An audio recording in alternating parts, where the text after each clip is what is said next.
viewers, Elements 118 once again bringing you another World of Tanks replay, and this time you're watching a replay that I did myself in my IS-4 Tier 10 Soviet heavy tank.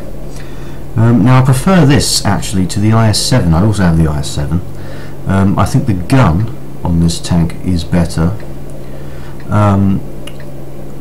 not because it can fire high explosive anti-tank shells, no, not at all. The gun on the IS-7 is better for that purpose, that it fires armor-piercing composite rigid, but I still think I prefer this gun. I seem to have more luck with this gun, and of course, having researched it on this tank, well, you have to research it on the STI to get to this tank, but it means you also have it unlocked for the other line as well if you get to the IS-8. That also uses this gun. The armour is absolutely brilliant if you can get this vehicle side-scraping, because the problem with the IS-7 is if you start side-scraping, the beak-shaped frontal armour, well, the beak shaping, which improves the effective armour thickness on the front of the IS-7, gets reversed. Its effectiveness is reversed when you're side-scraping, because you're effectively cutting off that angle, making your armour thinner. So side-scraping is not easy to do in the IS-7, but it's very, very effective to do in the IS-4. I took a shot there, but I didn't expect it to hit. It didn't.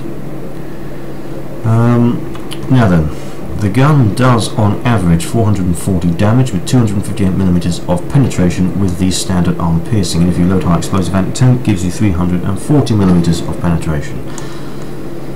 And that T-54 lightweight just got very unfortunate. Now then, there's a T-44 that I miss, but I'm going to use this T-54 lightweight as a bit of cover. Yeah, that STA-2 was never going to penetrate me from the front. Ooh. So I'll ricochet off the ISU-152, so I'll punish him for trying. Where did he hit me, in fact? Oh look, never going to penetrate the turret at that angle. Try and take another shot at him, but it didn't work. Artillery finishes him off anyway. Track seat the shot from the IS-7. I repair the track because I'm worried about enemy artillery.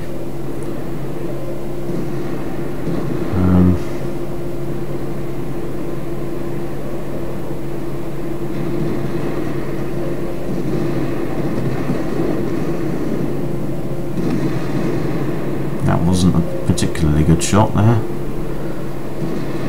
The land was in the way, but now hopefully I should be able to get a shot. Yep, there we are. Into, I'm not sure whether that was the back of the side of the turret of the IS-7 or the rear of the IS-7's turret. I'll pull around and put a shot into the STA-2. And that's when I discovered there's an AMX-50B over there as well. And he's going to become very important. Here he is coming now. I'll put one into him. And he is now going to absolutely mess up the life of my friendly FV-215B. But one into the T-110E4, and yeah, the FV-215B is quite angry with me when I was in no position to support him.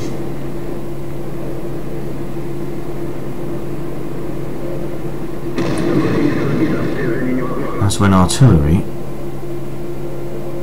splashes me, takes away quite a large chunk of my health and blows both the tracks off. I'm now going to back up. Looks like that T-57 Heavy was ammo racked at some point. And that's when I realised that this is only the first set of ground. I thought this ground in front of me was the ground behind me, so I have to keep reversing. There's a Rheinmetall Borsig Waffenträger behind me who might be able to provide some fire support. There's that T-124, and I miss him. Yeah, I was going to take a hit there, but I bounced one off the AMX-50B. And now, terrible Soviet gun depression is having me.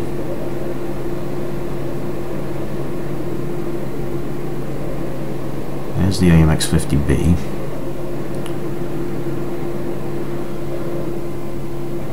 But still 224, still the STA-2, there's still the T-44, although I'm not quite sure where he's gone now.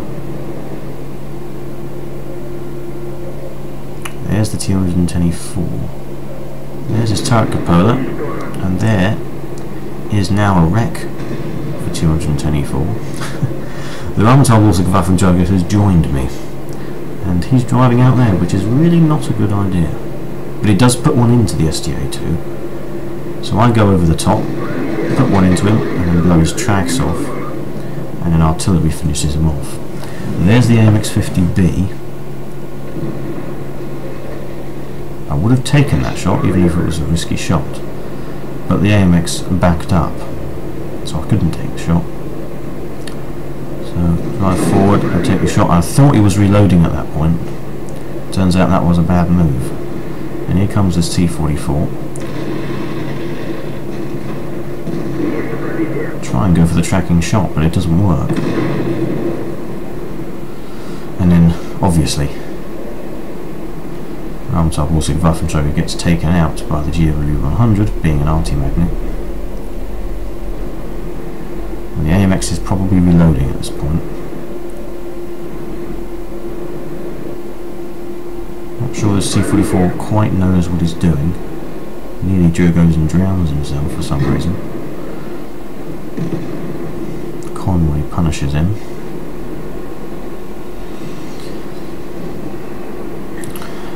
Now then, IS-4 behind me, but he's on the other side of this massive chunk of land.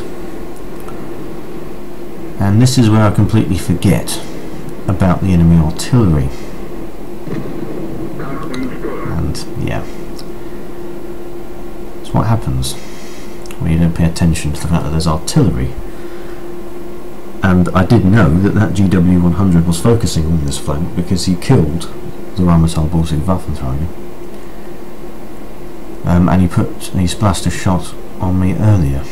So that game, which I'm not going to show you the rest of, ends up in a defeat, which is why I'm not going to show you the rest of it, because it's not particularly heartwarming. Despite the fact that the FE215B moaned at me, thought I was an effing idiot, I actually managed to do, by a long way, the most damage of any vehicle on my team. I had 10 hits and did a total of 4,157 damage, which is not bad. It's not massively brilliant either. And I did come top on base experience earned as well. So, I'm not sure it's quite right in this instance to say I hope you enjoyed the replay. I hope you enjoyed the good parts of the replay, despite the fact that it ends up with me carelessly driving out in front of artillery and then losing the game. Still, to all of you viewers, I wish you the best of luck on the battlefield, certainly more luck than I had in this game, and I will see you next time.